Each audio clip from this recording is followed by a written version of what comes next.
10 दिन पूरे हुए।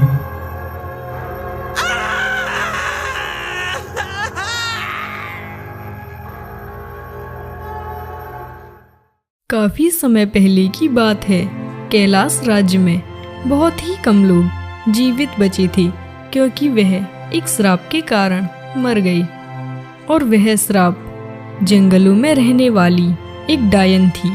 कई गांव वाले उसे रक्त पिशाचनी के नाम से जानते थे, क्योंकि वह हर 10 दिन में एक गांव वाले का खून पिया करती थी।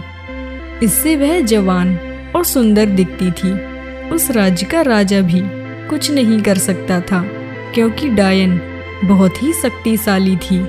फिर एक दिन गांव के तालाब के पास एक किसान की लाश मिलती है, और कुछ गांव वाले बहुत ही डरे हुए थे और उस लाश के बारे में चर्चा कर रहे थे। अरे भाई, ऐसा कब तक चलेगा? देखो तो, एक और किसान मर गया। इतनी भयानक मौत तो मैंने इससे पहले कभी नहीं देखी। अरे भाई, इसे देखकर तो ऐसा लगता है इसने मरने से पहले किसी खतरनाक और डरावनी चीज का सामना किया हो। भाई, तुम मानो या ना मानो, ये अवश्य ही किसी श्राप का असर लगता है। देखो तो, इसकी नस नस में से भी खून निकाल लिया गया है। एक भी बूंद नहीं बची इसके शरीर में। अरे भाई, हाथ पे हाथ रखने से कुछ नहीं होगा। हमें महाराज के पास तो जाना ही होगा। अरे भाई, महाराज भी कुछ नहीं करते हैं। महाराज को पता नहीं है क्या गांव में क्या क्या हादसे हो रहे हैं। अरे भाई, एक बार तो जाकर देखते हैं। वैसे भी इस गांव को श्राप ने जकड़ लिया है। यहाँ कोई जीवित नहीं रह सकता। मैं जल्दी ही इस गांव को तो छोड़ ही दूंगा। सभी लोग डरे और घबराए हुए राजा के पास जाने की सोचते हैं।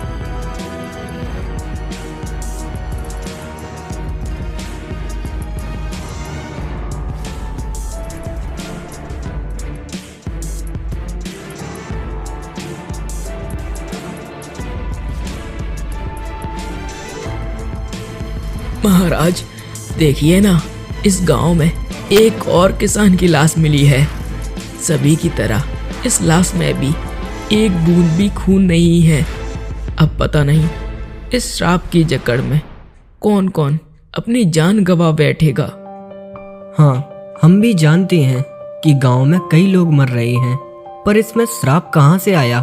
तुम गांव वाले अपने मन से कुछ भी मत बोलो। महाराज, क्या आपको दिखाई नहीं देता? इस गांव में हर 10 दिन में एक किसान की भयानक और बेदर्दी से मौत हो जाती है। आखिर 10 ही दिन क्यों महाराज?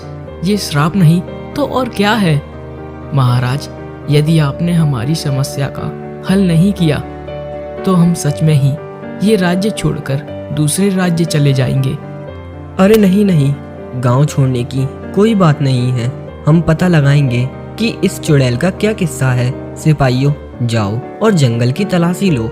जी महाराज, हाँ, हम अभी जाते हैं। महाराज के कहने पर सिपाही उस जंगल में जाते हैं।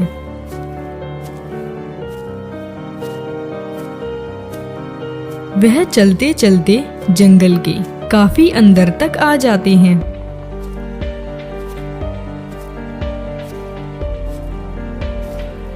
अरे भाई, क्या तुम्हें डर लगता है? अरे भाई, कैसी बातें कर रहे हो? भलक किसको? अपनी मौत के मुंह में आकर डर नहीं लगेगा। डर के मारे बुरा हाल है। हाँ हाँ भाई, मेरा भी। कहीं आज हम दोनों का आखिरी दिन ना हो। अरे वाह शिकार, पर मुझे तो भूख ही नहीं लगी, पर इनको डराने में मजा आएगा। वह डायन उन सिपाहियों के सामने आ जाती है, और डायन का भयानक रूप देखकर वह दोनों ही बहुत डर जाते हैं। भूत? डायन बहन, हमें मत खाना। हम बहुत कमजोर हैं। हमें खाकर तुम्हारा पेट भी नहीं भरेगा। हाँ डायन बहन, हमें मत खाना, हमें छोड़ दो। तुम्हें किसने भेजा है? क्या तुम्हें मौत से डर नहीं लगता? डायन बहन, डर तो लगता है, पर हम भी क्या करें? हम मजबूर हैं। यदि हम नहीं आते तो महाराज हमें मार देते। हमें माफ़ कर दो। अब हम फिर से इस जंगल में कभी नहीं आएंगे। ठीक है, तुम दोनों जाओ और फिर कभी इस जंगल में मत आना। महाराज मुझे चुनौती दे रहे हैं तो ठीक है, वैसे भी मैंने किसी राजा का खून नहीं पिया, आज जरूर पीऊंगी। सिपाही डरते डरते महाराज के दरबार में पहुंच जाते हैं।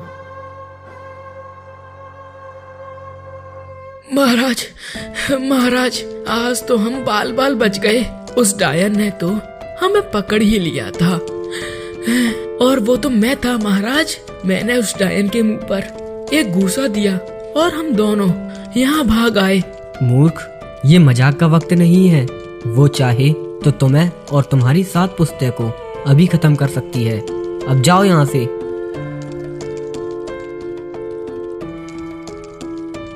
श्याम को महाराज एक किताब में डायन और उसके श्राप के बारे में पढ़ रहे थे। तभी महल की मसालें अचानक से जलने और बुझने लगी। अरे ये क्या हो रहा है? सिपाहियों, ओ सिपाहियों, जल्दी इधर आओ।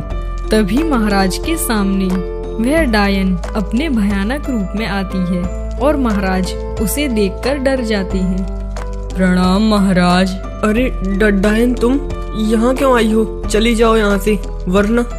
तुमने ही तो मुझे चुनौती दी थी अपने सिपाहियों को मेरे जंगल में भेजकर। मैंने तुम्हें कोई चुनौती नहीं दी, मुझे माफ कर दो। मैं तुम्हें कभी परेशान नहीं करूँगा। डायन महाराज की एक नहीं सुनती और महाराज को पकड़कर बाहर ले जाती है और ऊपर से ही महाराज को छोड़ देती है और ऊंचाई से गिरने के कारण महाराज की भयानक तरीके से मृत्यु हो जाती है।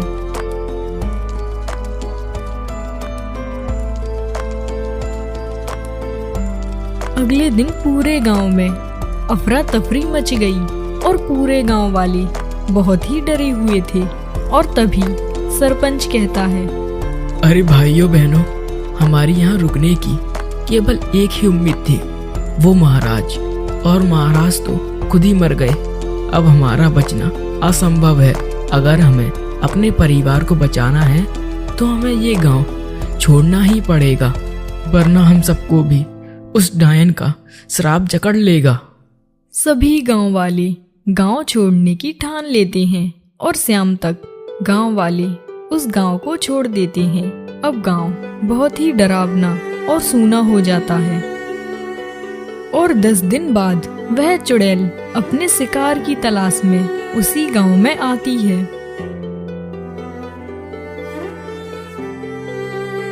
आज तो एक भी गांव वाला दिखाई नहीं दे रहा है, आखिर कहाँ गए सब?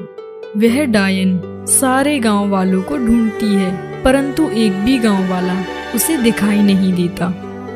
ये इंसान इस गांव को छोड़कर मुझे धोखा नहीं दे सकते।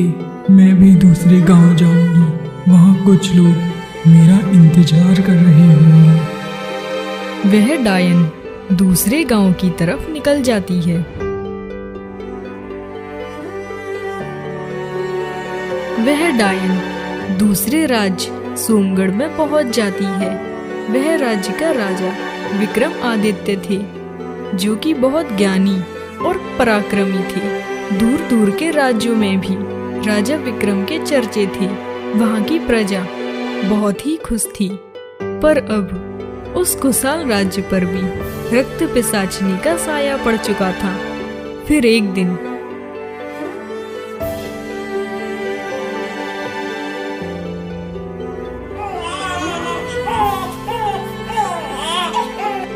अरे मालती, ओ मालती, देखो तो अपना मुन्ना क्यों रो रहा है? उसे चुप क्यों नहीं कराती? अरे जी, अब मैं क्या कर सकती हूँ? घर में एक भी अन्न का दाना नहीं है और मुन्ने के लिए दूध भी नहीं है। हम तो भूखे रह सकते हैं, पर वो तो बच्चा है ना, वो कैसे रहेगा भूखा?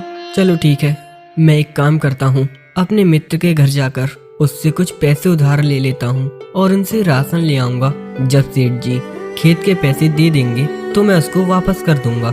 रहने दीजिए, काफी रात हो गई है और इतनी रात को गांव में जाना ठीक नहीं है। कल सुबह ही चले जाना। मैं अभी मुन्ने को पड़ोस से लेकर दूध पिला देती हूँ।